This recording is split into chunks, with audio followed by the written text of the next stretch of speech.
स्वागत है आप सभी का। आपके साथ मैं हूं नलिनी पांडे। देहरादून में 38वें राष्ट्रीय खेलों का रंगारंग उद्घाटन कर दिया गया है। महाराणा प्रताप स्टेडियम में पीएम मोदी और सीएम पुष्कर सिंह धामी रथ पर सवार होकर पहुंचे। खचा खच भरे स्टेडियम में पीएम मोदी ने सभी का अभिवादन स्वीकार किया। स्टेडियम मोदी मोदी के नारों से गूंज उठा। ये तस्वीरें आपको हम दिखा रहे हैं। देहरादून में 38वें राष्ट्रीय खेलों का रंगारंग उद्घाटन हुआ। महाराणा प्रताप स्टेडियम में पीएम मोदी और सीएम पुष्कर सिंह धामी रथ पर सवार होकर पहुंचे और खचाखच भरे स्टेडियम में पीएम मोदी ने सभी का अभिवादन भी किया। प्रधानमंत्री जी, आपके देवभूमि उत्तराखंड आगमन पर हमेशा की भांति प्रदेश के प्रत्येक नागरिक का हृदय प्रफुल्लित है। चाहे बाबा केदार की पुण्यधरा में आपका आना हो, देश के प्रथम गांव महाड़ा का आपका ऐतिहासिक दौरा हो, उत्तराखंड इन्वेस्टर समिट में आपकी उपस्थिति हो, या फिर महादेव के पवित्र तीर्थ आदि कैलाश की आपकी यात्रा हो, आपका देवभूमि में आगमन हमेशा उत्तराखंड के लिए शुभ और ऐतिहासिक रहा है।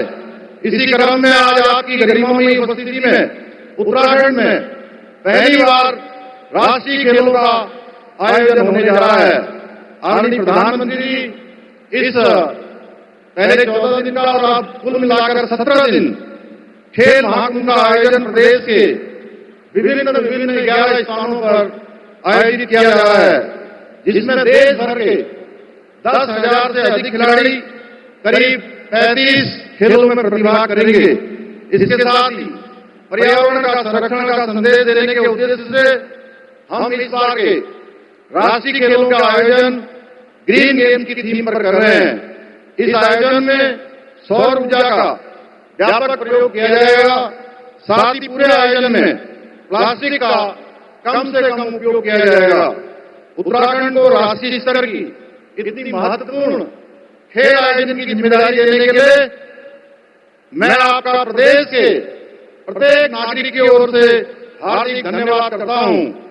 यह आयोजन जहां एक ओर खेल प्रतिभाओं को अपने खेल कौशल को प्रदर्शित करने का एक अभिनव मंच प्रदान करेगा, वहीं मुझे पूर्ण विश्वास है कि इन खेलों से अमृत पीढ़ी की अनेक ऐसी प्रतिभाएं निकलेंगी जो आने वाले समय में उत्तराखंड का ही नहीं समूचे भारतवर्ष का नाम विश्व पटल पर रोशन करेंगी। भाइयों बहनों, आज आदरणीय प्रधानमंत्री जी के कुशल नेतृत्व में हमारा देश वर्ष 2047 तक एक विकसित राष्ट्र के रूप में स्थापित होने के लिए अपनी कमर कस चुका है। जहां एक ओर हम शिक्षा के क्षेत्र में, स्वास्थ्य, बाल विकास, महिला सशक्तिकरण आदि सामाजिक क्षेत्रों में प्रगति कर रहे हैं, वहीं science and technology, manufacturing, research एवं डेवलपमेंट आदि क्षेत्रों में भी विश्व के बड़े बड़े देशों को पीछे छोड़ते हुए हम आगे बढ़ रहे हैं। इतना ही नहीं, सैन्य आधुनिकीकरण, वैश्विक कूटनीति एवं प्रबंधन, रक्षा अनुसंधान एवं विकास सहित अन्य सामरिक क्षेत्रों में भी नई नई उपलब्धियां हासिल कर रहे हैं। वैचारिक धरातल पर भी आदरणीय प्रधानमंत्री जी ने कश्मीर से धारा 370 की समाप्ति हो, अयोध्या में भगवान श्री राम का भव्य दिव्य मंदिर का निर्माण हो, सीएए का कानून लागू करना हो, 3 तलाक की समाप्ति हो, आदि हमारे अधिकतर बड़े संकल्प को सिद्धि तक पहुंचाने का महत्वपूर्ण कार्य किया है। भाइयों बहनों, हम भी आदरणीय प्रधानमंत्री जी के कार्यों से प्रेरित होकर उत्तराखंड को देश का श्रेष्ठ राज्य बनाने के अपने विकल्प रहित संकल्प को लेकर निरंतर कार्य कर रहे हैं, जिसके लिए हम राज्य में इंफ्रास्ट्रक्चर को मजबूत करने के साथ साथ प्रत्येक क्षेत्र में विभिन्न नीतियों और योजनाओं के द्वारा नवाचार को बढ़ावा देने का प्रयास कर रहे हैं। इसी क्रम में हमने इस वर्ष राज्य में शीतकालीन यात्रा का शुभारंभ किया है, जिससे एक ओर जहां राज्य में पर्यटन को बढ़ावा मिलेगा, वहीं स्थानीय रोजगार और आर्थिकी को भी बल मिलेगा। मुझे आदरणीय प्रधानमंत्री जी के सानिध्य में ये बताते हुए अत्यंत हर्ष की अनुभूति हो रही है कि आपके नेतृत्व में ही हमने विधानसभा चुनाव 2022 में राज्य में समान नागरिक संहिता लागू करने का जो संकल्प लिया था, उसको पूर्ण करने में हम सफल रहे हैं। यानी कि कल अर्थात हमने 27 जनवरी से राज्य में यूसीसी कानून लागू कर दिया है। यह ऐतिहासिक कार्य आदरणीय प्रधानमंत्री जी के मार्गदर्शन के बिना असंभव था। इसके लिए मैं आदरणीय प्रधानमंत्री जी का पुनः धन्यवाद करता हूं। भाइयों बहनों, मुझे पूर्ण विश्वास है कि आज से प्रारंभ हो रहे 38वें राष्ट्रीय खेलों में प्रतिभाग करने आए देश भर के सभी खिलाड़ियों को हम उच्च स्तरीय खेल सुविधा मुहैया करवाने के साथ साथ उनके माध्यम से पर्यावरण संरक्षण का संदेश देने में भी सफल रहेंगे। इसी विश्वास के साथ आदरणीय प्रधानमंत्री जी एवं आए हुए सभी विशिष्ट अतिथियों का आभार प्रकट करते हुए और 38वें राष्ट्रीय खेलों के लिए सभी खिलाड़ियों को अपनी शुभकामनाएं देते हुए अपनी बात को समाप्त करता हूं। बहुत बहुत धन्यवाद। भारतवासियों के लिए, हम सभी के प्रेमियों के लिए बहुत ही ऐतिहासिक क्षण है। बहुत बहुत धन्यवाद। तो ये तस्वीरें हम आपको दिखा रहे हैं। देहरादून में 38वें राष्ट्रीय खेलों का उद्घाटन किया गया। खेल मशाल को हाथ में लिए प्रधानमंत्री नरेंद्र मोदी को भी आप देख सकते हैं। ये लाइव तस्वीरें हम आपको दिखा रहे हैं। और सीएम पुष्कर सिंह धामी का संबोधन आपने सुना। महाराणा प्रताप स्टेडियम में प्रधानमंत्री नरेंद्र मोदी, सीएम पुष्कर सिंह धामी रथ पर सवार होकर पहुंचे और खचाखच भीड़ आप देख सकते हैं। प्रधानमंत्री को देखने के लिए, सुनने के लिए खचाखच भीड़ यहाँ पर स्टेडियम में मौजूद है। और प्रधानमंत्री नरेंद्र मोदी ने सभी का अभिवादन भी किया। भारत माता की देवभूमि उत्तराखंड के गवर्नर गुरमीत सिंह जी, युवा मुख्यमंत्री पुष्कर धामी जी, मंत्रिमंडल के मेरे सहयोगी अजय टम्टा जी, रक्षा खड़से जी, उत्तराखंड असेंबली की स्पीकर रितु खंडूरी जी, स्पोर्ट्स मिनिस्टर रेखा आर्य जी, कॉमनवेल्थ गेम्स के प्रेसिडेंट क्रिस जेनकिंस जी, आईओए की प्रेसिडेंट पीटी ऊषा जी, सांसद महेंद्र भट्ट जी, राष्ट्रीय खेलों में शामिल होने आए देश भर के सभी खिलाड़ी, अन्य महानुभाव, देवभूमि आज युवा ऊर्जा से और दिव्य हो उठी है। बाबा केदार, बद्रीनाथ जी, मां गंगा के सुभाषित के साथ आज नेशनल गेम्स शुरू हो रहे हैं। ये वर्ष उत्तराखंड के निर्माण का 25वां वर्ष है। इस युवा राज्य में देश के कोने कोने से आए हजारों युवा अपना सामर्थ्य दिखाने वाले हैं। एक भारत श्रेष्ठ भारत की बड़ी सुंदर तस्वीर यहां दिख रही है। नेशनल गेम्स में इस बार भी कई देसी पारंपरिक खेलों को शामिल किया गया है। इस बार के नेशनल गेम्स एक प्रकार से ग्रीन गेम्स भी है। इसमें एनवायरमेंट फ्रेंडली चीजों का काफी इस्तेमाल हो रहा है। नेशनल गेम्स में मिलने वाले सभी मेडल और ट्रॉफियां भी ई वेस्ट से बनी है। मेडल जीतने वाले खिलाड़ियों के नाम पर यहां एक पौधा भी लगाया जाएगा। ये बहुत ही अच्छी पहल है। मैं सभी खिलाड़ियों को बेहतरीन प्रदर्शनी के लिए शुभकामनाएं देता हूं। मैं धामी जी और उनकी पूरी टीम को, उत्तराखंड के हर नागरिक को इस शानदार आयोजन के लिए बधाई देता हूं। साथियों, हम अक्सर सुनते हैं, सोना तब कर खड़ा होता है।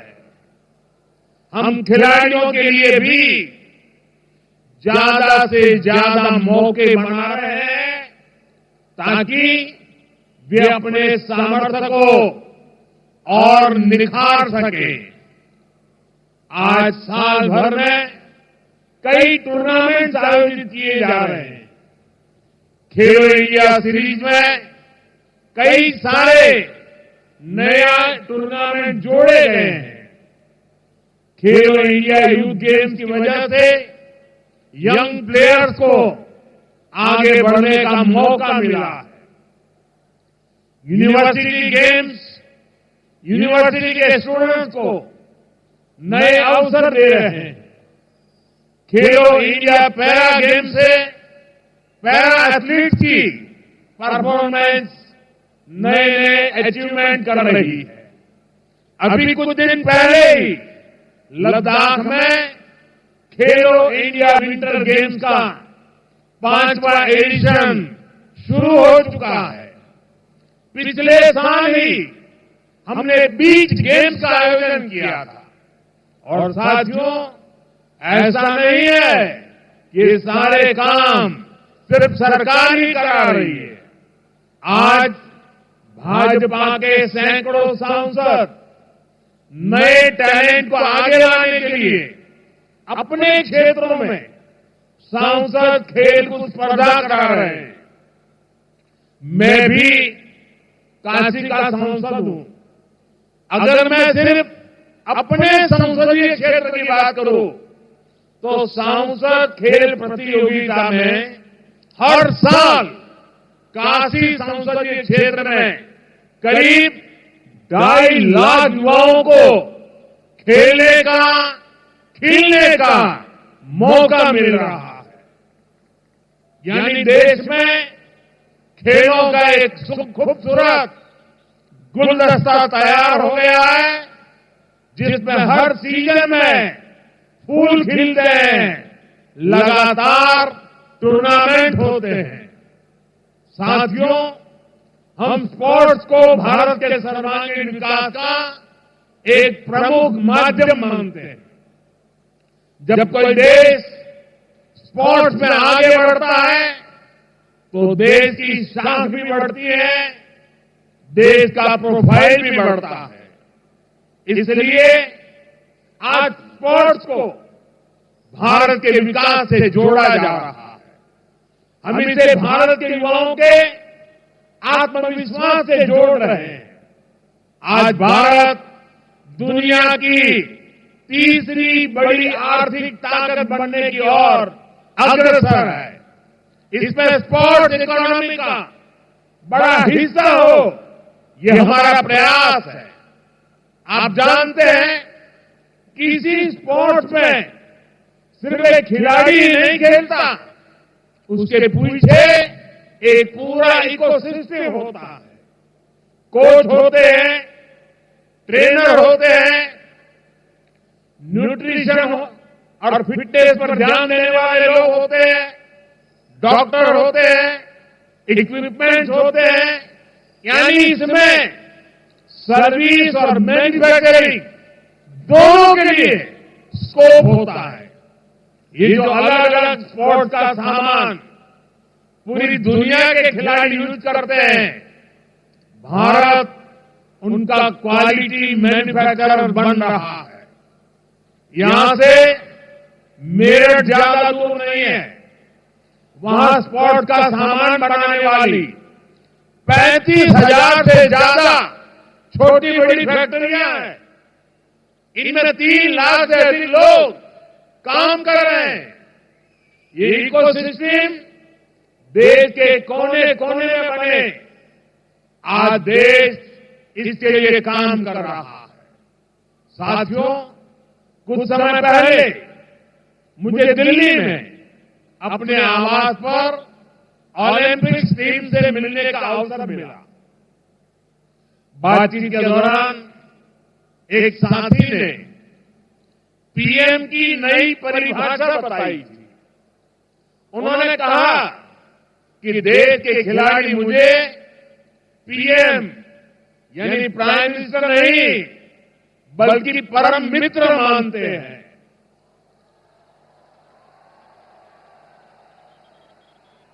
आपका ये विश्वास ही मुझे ऊर्जा देता है। मेरा आप सभी के टैलेंट पर, आपके सामर्थ्य पर पूरा भरोसा है।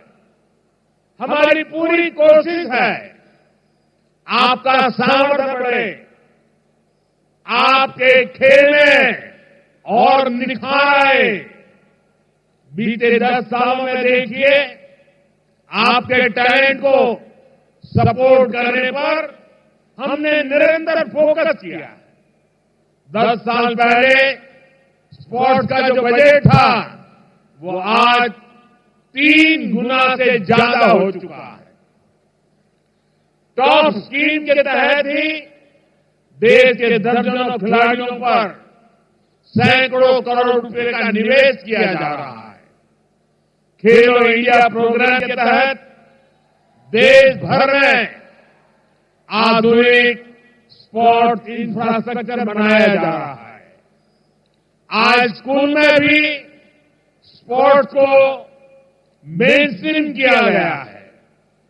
देश की पहली स्पोर्ट्स यूनिवर्सिटी भी मणिपुर में बन रही है। साथियों, सरकार के इन प्रयासों का नतीजा हम ग्राउंड पर देख रहे हैं, मेडल टेल में दिखाई दे रहा है। आज हर इंटरनेशनल इवेंट में भारतीय खिलाड़ी अपना परचम लहरा रहे हैं। ओलंपिक्स और पैरालंपिक्स में हमारे खिलाड़ियों ने कितना अच्छा प्रदर्शन किया है। उत्तराखंड से भी कितने ही खिलाड़ियों ने मेडल जीते हैं। मुझे खुशी है कि बहुत से मेडल विनर आज आपका हौसला बढ़ाने के लिए यहां इस वेन्यू पर भी आए हैं। साथियों, हॉकी में पुराने गौरवशाली दिन वापस लौट रहे हैं। अभी कुछ दिन पहले ही हमारी खो खो टीम ने वर्ल्ड कप जीता है। हमारे गुकेश जी ने विश्व शतरंज चैंपियनशिप का खिताब जीता तो दुनिया हैरान रह गई। कोनेरू हम्पी महिला विश्व रैपिड शतरंज चैंपियन बनी। ये सफलता दिखाती है कि भारत में कैसे स्पोर्ट अब सिर्फ एक्स्ट्रा करिकुलर एक्टिविटी नहीं रह गया है। अब हमारे युवा स्पोर्ट्स को प्रमुख कैरियर चॉइस मानकर काम कर रहे हैं। साथियों, जैसे हमारे खिलाड़ी हमेशा बड़े लक्ष्य लेकर चलते हैं, वैसे ही हमारा देश भी बड़े संकल्प लेकर आगे बढ़ रहा है। आप सभी जानते हैं कि भारत 2036 ओलंपिक्स की मेजबानी के लिए पूरा जोर लगा रहा है। जब भारत में ओलंपिक होगा तो वो भारत के स्पोर्ट्स को एक नए आसमान पर ले जाएगा। ओलंपिक सिर्फ एक खेल का आयोजन पर नहीं होता। दुनिया के जिन देशों में भी ओलंपिक होता है वहां अनेक सेक्टर्स को गति मिलती है। ओलंपिक्स के लिए जो स्पोर्ट्स इंफ्रास्ट्रक्चर बनता है उससे भी रोजगार बनता है। भविष्य में खिलाड़ियों के लिए बेहतर सुविधाएं बनती है। जिस शहर में ओलंपिक होता है वहां नया कनेक्टिविटी इंफ्रास्ट्रक्चर बनता है। इससे कंस्ट्रक्शन से जुड़ी इंडस्ट्री को बल मिलता है, ट्रांसपोर्ट से जुड़ा सेक्टर आगे बढ़ता है और सबसे बड़ा फायदा तो देश के टूरिज्म को मिलता है। अनेकों नए होटल बनते हैं। दुनिया भर से लोग ओलंपिक में हिस्सा लेने और गेम्स देखने आते हैं। इसका पूरे देश को फायदा होता है। जैसे ये नेशनल गेम्स का आयोजन यहां देवभूमि उत्तराखंड में हो रहा है। यहां जो दर्शक देश के दूसरे हिस्से से आएंगे, उत्तराखंड के दूसरे हिस्सों में भी जाएंगे। यानी स्पोर्ट के एक इवेंट से सिर्फ खिलाड़ियों को ही फायदा नहीं होता, बल्कि बहुत से अन्य सेक्टर्स भी, इकोनॉमी भी इससे ग्रो करती है। साथियों, आज दुनिया कह रही है 21वीं सदी भारत की सदी है और यहां बाबा केदार के दर्शन के बाद मेरे मुंह से, मेरे दिल से अचानक ही निकला था, ये उत्तराखंड का दशक है। मुझे खुशी है कि उत्तराखंड तेजी से प्रगति कर रहा है। कल ही उत्तराखंड देश का ऐसा राज्य बना है जिसने यूनिफॉर्म सिविल कोड, समान नागरिक संहिता लागू की। मैं कभी कभी इसे सेकुलर सिविल कोड भी कहता हूं। समान नागरिक संहिता हमारी बेटियां, माताओं बहनों के गरिमापूर्ण जीवन का आधार बनेगी। यूनिफॉर्म सिविल कोड से लोकतंत्र की स्पिरिट को मजबूती मिलेगी, संविधान की भावना मजबूत होगी। और मैं आज यहां स्पोर्ट के इस इवेंट में हूं तो इसे मैं आपसे जोड़कर भी देखता हूं। स्पोर्ट्समैनशिप हमें भेदभाव की हर भावना से दूर करती है। हर जीत, हर मेडल के पीछे का मंत्र होता है सबका प्रयास। स्पोर्ट से हमें टीम भावना के साथ खेलने की प्रेरणा मिलती है। यही भावना यूनिफॉर्म सिविल कोड की भी है। किसी से भेदभाव नहीं, हर कोई बराबर। मैं उत्तराखंड की भाजपा सरकार को इस ऐतिहासिक कदम के लिए बधाई देता हूं। साथियों, उत्तराखंड में पहली बार इतने बड़े पैमाने पर इस तरह के नेशनल इवेंट का आयोजन हो रहा है। यह अपने आप में बहुत बड़ी बात है। इससे यहां रोजगार के भी ज्यादा अवसर बनेंगे। यहां के युवाओं को यहीं पर काम मिलेगा। उत्तराखंड को अपने विकास के लिए और भी नए रास्ते बनाने ही होंगे।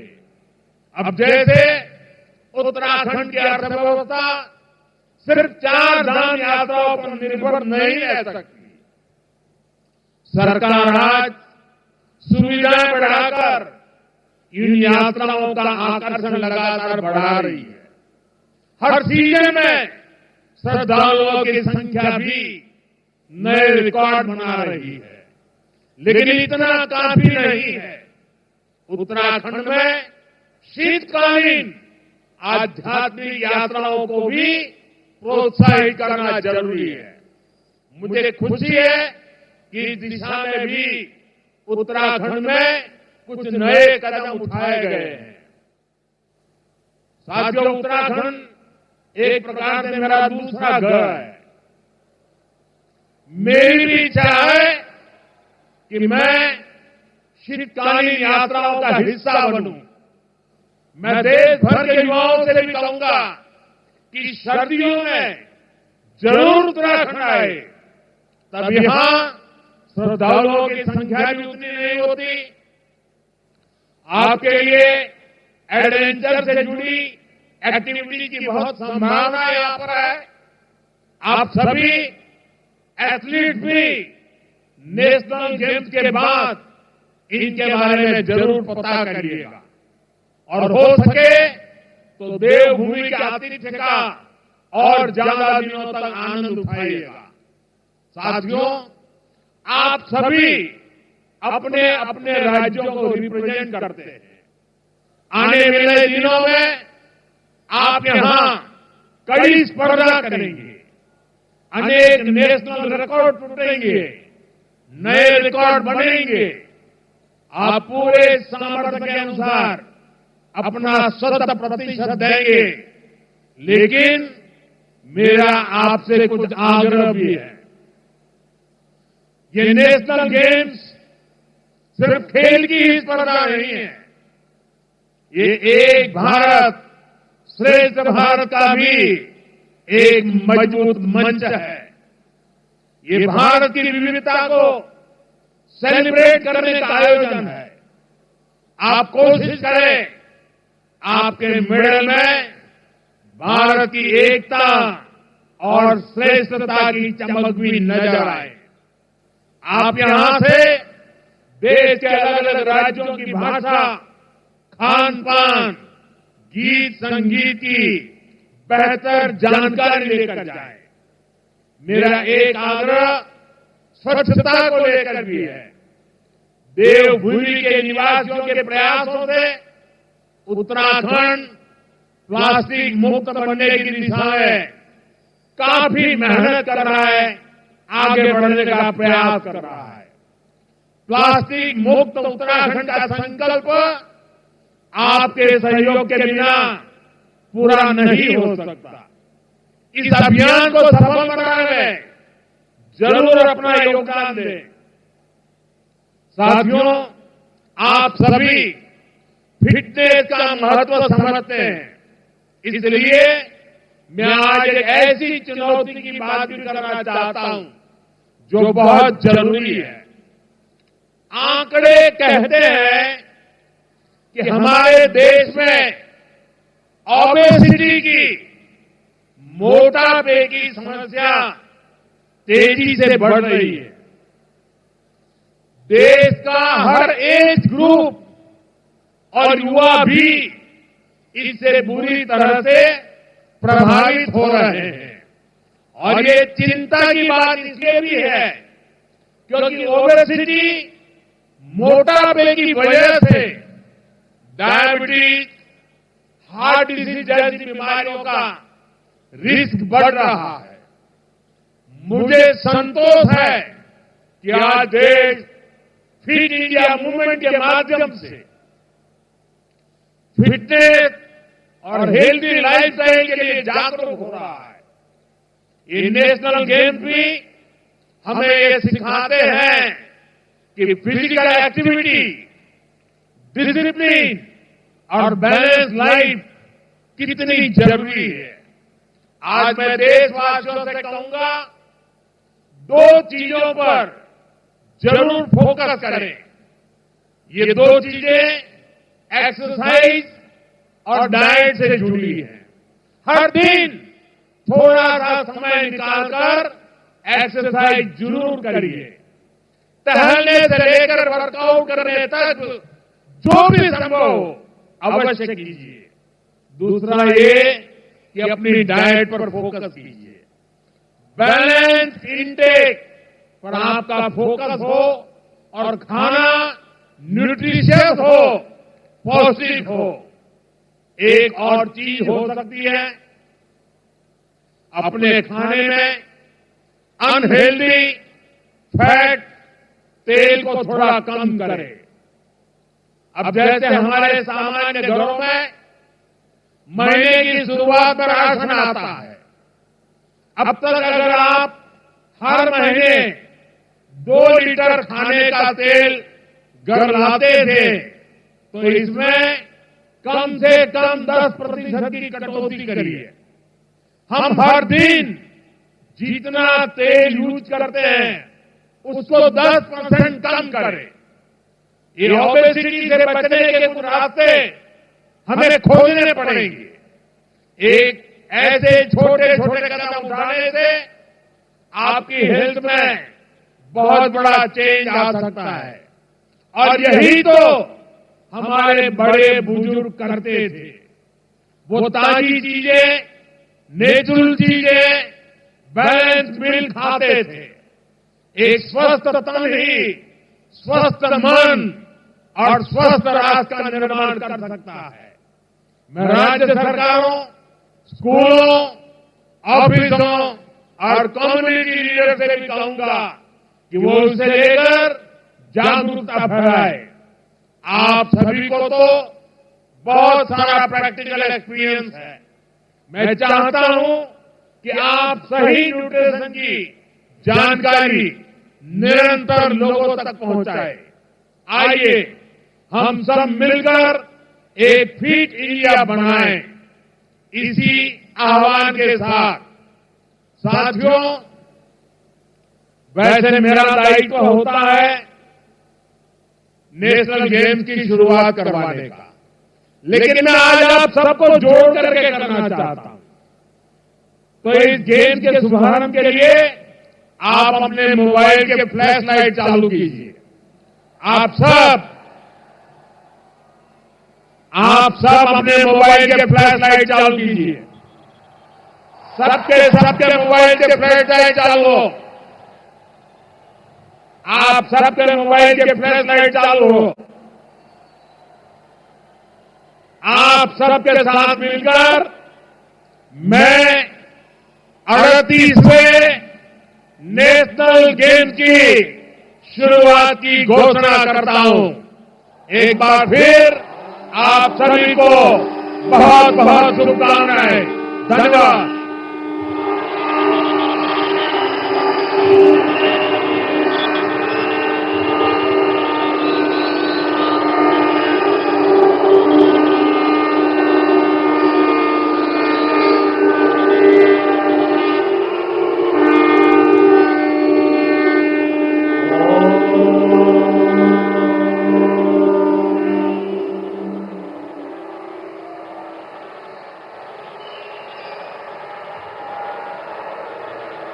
The Honourable Prime Minister of India has just declared the National Games open. Panchajanya नामक शंख सर्वोच्च हिंदू देवता विष्णु का पवित्र प्रतीक है। ऐसा माना जाता है जैसे समुद्र मंथन के दौरान इसकी उत्पत्ति भगवान विष्णु से हुई थी। जब शंखनाद होता है तो उसमें से ओम की आदि ध्वनि निकलती है। अभी जो आपने सुना वो था 2025 शंखों का नाद। जैसे कि हम जानते हैं उत्तराखंड अपने 25वें वर्ष में है, तो 2025 में उत्तराखंड की रजत जयंती पर्व के उपलक्ष्य में हमने किया 2025 शंखों का नाद। May I now request Lakshya Sen, India's well-known athlete, to please lead the oath-taking ceremony of the National Games of India.